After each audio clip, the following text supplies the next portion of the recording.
Aujourd'hui dans le Bitcoin, mais aussi en France, journée très spéciale vu que le pass sanitaire est rentré en vigueur. Et ça, c'est juste génial, c'est fantastique. Les anti-pass sanitaires en PLS, en pleurs, d'accord, les anti-vaccins en PLS, en pleurs. Le seul problème, c'est que le pass sanitaire est assez facilement falsifiable. Du coup, en fait, la seule solution, donc l'étape suivante, ça serait théoriquement une puce, d'accord, une puce qu'on met en vous comme ça. Et vous n'aurez même plus besoin de sortir votre téléphone, vous passerez comme ça dans les magasins, vous rentrez comme une chatière en fait. Vous rentrez dans le magasin, ça fait pip, et vous rentrez, et ça c'est fantastique. Klaus Schwab, cette personne révolutionnaire, Macron, cette personne saine d'esprit et qui vous veut du bien. Ou alors je serais un être extrêmement complexe, voire pervers.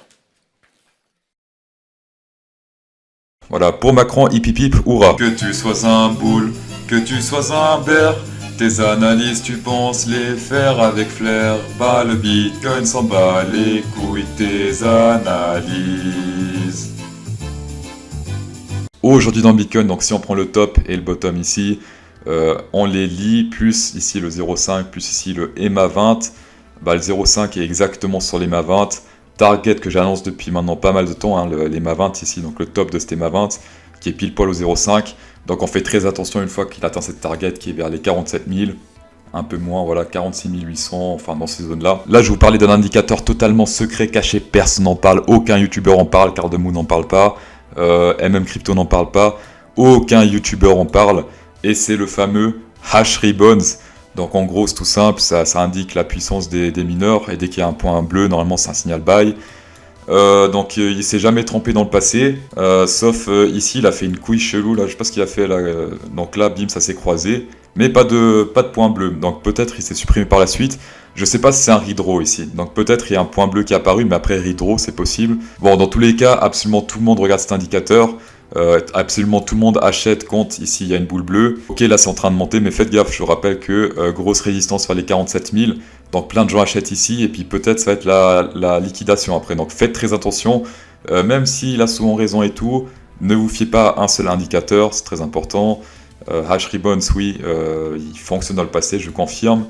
Reste à voir pour maintenant, pour le futur, parce que là, je rappelle qu'ici il a fait un peu de la merde, d'accord, ici lors du crash. Et bizarrement, c'est ici que tout le monde en parlait de ce hash ribbon, donc faites juste gaffe à ce truc. En daily, on a cette résistance ici, comme en weekly, hein, vers les 47 000, voilà. Concorde avec, on va dire, ce rebond ici. Ici, on fait attention, 0,58, et s'il pète ça en weekly et qu'il clôture au-dessus ici, là, même moi, j'ai commencé à parler de continuation de bull run, d'accord, donc si on clôture en weekly au-dessus des 51 600, donc il clôture au-dessus et non pas qu'il perce, d'accord, il faut vraiment qu'il clôture. Là, pour moi, on serait prêt pour continuer toujours plus à la hausse. Après, mon scénario ne change pas, pour moi, on va rebondir vers le bas dans cette zone-là, donc entre le 0,58 et le 0,5, où exactement, je ne sais pas, mais ça serait pour moi dans cette zone-là, voilà. Sinon, on fait attention à cette divergence bear potentielle ici en daily, pas encore de boule rouge, donc pour l'instant, on continue à parier la hausse. Mais voilà, si boule rouge apparaît ici, c'est pas très bon pour la suite, vu que divergence bear confirmée. En 4 heures, tendance totalement haussière selon les EMA, donc ça c'est très bien. On a un canal parallèle ici, qui s'arrête ici vers les, on va dire... Ah tiens, 47 000 et quelques, donc très attention à cette zone, hein, comme d'hab. Ça confirme la résistance weekly, la résistance daily et tout le bordel qui s'ensuit. Comme d'hab, on a plein de divergences bear ici en 4 heures, ici RSI.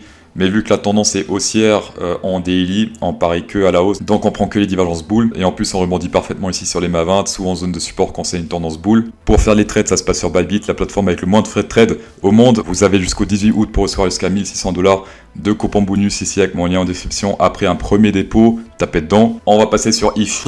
La semaine passée, on a pété ici la 0,5. Qui ne s'est pas montré très perspicace ici.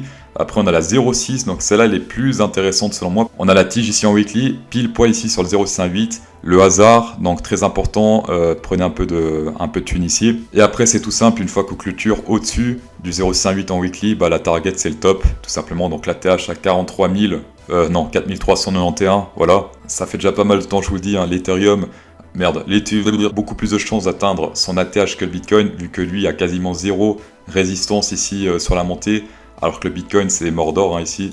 Donc très attention sur le Bitcoin, et sur Ethereum c'est plus chill. En 4 heures c'est pareil que le Bitcoin, tendance totalement haussière ici. On prend les divergences boules, voilà, là ça monte, là ça descend. Ouais, là ça descend, bim. Ouais, pas grand chose à dire, hein, là ça part à la hausse aussi. On va passer au coin du public, ici on a Alix64 qui dit... TRX, alors on va voir le TRX. Le TRX en weekly, qu'est-ce qu'il dit? Ici on a une sorte de range parallèle au niveau du RSI. Et qu'est-ce qu'il dit le range? On rentre dans le range et qu'est-ce qui se passe si on pète vers le haut? Gros pump, donc ici sur cette bougie là on a pété vers le haut. Donc ici, et après bim, to the moon. Donc si dans la semaine ou dans les semaines qui suivent il clôture au-dessus, c'est un buy. Par contre faut être patient, parce que là on est en weekly. En daily on est sur une divergence bear EcoPlus. Pourquoi EcoPlus? Parce que ok là c'est presque confirmé, on a la boule rouge. Sauf que on est sur une bougie bleue ici. Et quand il y a une divergence bear avec une bougie bleue, en général il ne faut pas la prendre, d'accord? Donc là si ça aurait été deux bougies rouges qui suivent, là ça aurait été un sell. Par contre là actuellement, en tout cas au stade actuel de la journée, il reste encore 11h45.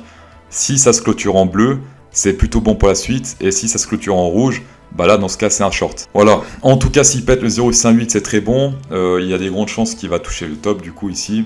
Donc 0,09 centimes. Fais juste gaffe à ce double top ici. Et sinon grosse couille. Et si on prend des très grosses targets, on met le top ici. Qu'est-ce qu'on a? Donc 0,3.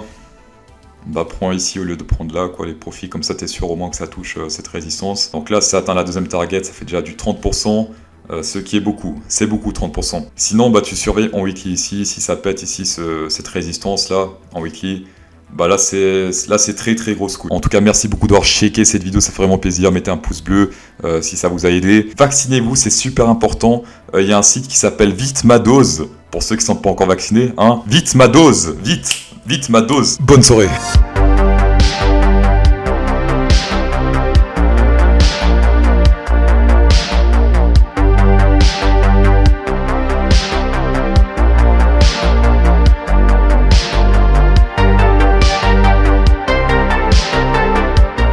Et t'aurais pas une dose Pfizer? Je te suce.